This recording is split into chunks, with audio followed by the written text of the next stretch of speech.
Last night, moments after the big announcement, we showed you where the giant party on wheels known as RAGBRAI will travel next summer. Of course, this is a huge economic boost for towns all across the state, and this year it includes 3 cities right in our own backyard: Cedar Falls, Hiawatha, and Coralville.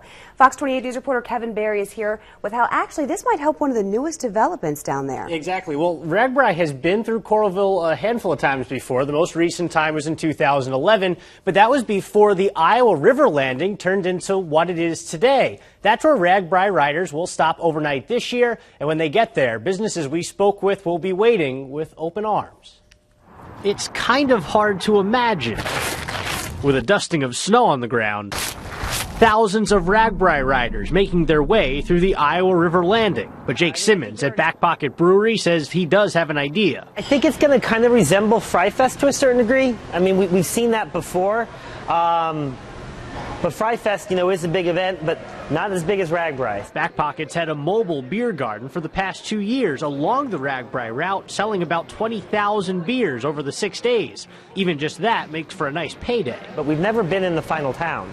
And the final town, of course, is where all the action happens. Just a short ride up the street, this year won't be Jenny Henningson's first experience with RAGBRAI either. As a participant of RAGBRAI, I know what it's like, and I know what it's like to be able to get good coffee and good food. Thousands of new customers will easily be a nice bump in business at Water Street and Backpocket, and folks here say it'll also help the rest of the Iowa River landing that's already here and what hasn't even been built yet. I think that it can catapult this area into something bigger, just with the sheer mass of people that are going to be here and learn about it and know about it. Rewarding what's been done and laying the groundwork to make it even better. Once you get enough things going on to a place, it becomes a destination.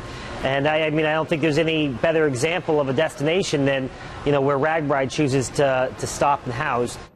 And like we mentioned before, RAGBRAI will also go through Cedar Falls and Hiawatha to the north. If you're interested in riding or what the route will look like, we'll have all that information on our website as well. And Jake over at Backpocket said the Iowa River landing might benefit even just a little bit more because the day that they end up there is the second to last day before the whole ride is over. So it's the shortest ride down to Coralville, so people will be there earlier and they'll have more time to spend there. And it's the last night to celebrate RAGBRAI because once everyone dips their wheels in the water, then they all go home. So it's kind of the one last hurrah. He thinks that it'll help all the businesses down there as well.